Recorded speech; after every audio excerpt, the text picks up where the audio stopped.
जिन मुश्किलात को अबूर करते हुए आप यहाँ पे आए, अल्फन आपको कहता हूँ कि आपने हमारा सर फख्र से बुलंद कर दिया है कि आज पूरी रियासत के लोग, खास तौर पे मेरे नीलम के ओवरसीज भाई जो पूरी दुनिया में रोजगार के सिलसिले में गए हैं, मैं आप लोगों को सलाम पेश करता हूँ कि आज आपके ये रिश्तेदार, आपकी बिरादरी के लोग हक और सच के साथ रहते हुए इतने दूर से मुजफ्फराबाद के अंदर पहुंचे हैं।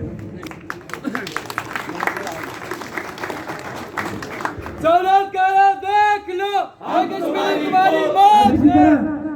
मैंने नीलम का तो जिक्र कर दिया, नीलम से आगे नौशेरी, नौसदा, पंचकरा, पटिक्का, कौड़ी, तेवलियां, उससे मुहल्का, कुटला, हालांकि बड़ी बड़ी बातें की थी, बड़े बड़े दावे किए थे। मुझे जब मैं नौशेरी से नीचे मुझे लोग याद आए तो फिर मुझे यो कबरान याद आ गया। इन्होंने जाके कहा कि हम देखते हैं किस तरीके से कोई बंदा मुजफ्फराबाद की तरफ जाएगा।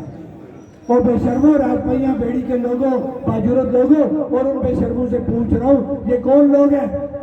ये वही लोग हैं जिनके तुम सौदे करते थे, ये वही लोग हैं जिनके नामों को तुम बेचते थे, ये वही लोग हैं जिनके सरों के तुमने सौदे किए।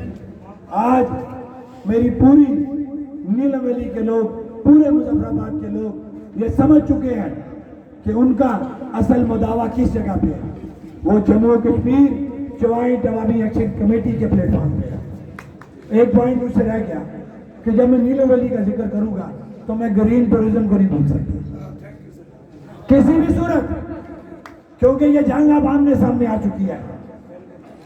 मैं डायरेक्ट उस अदारे का जिक्र करूंगा जिस अदारे के लोगों को, रिटायर्ड लोगों को, बजाय के वो घरों में जाके बैठे, वो इस नीलम वैली के वसाइल को लूटने के लिए ग्रीन टूरिज्म जैसे नौसरबाजी के ड्रामे को सामने लेके आए हैं।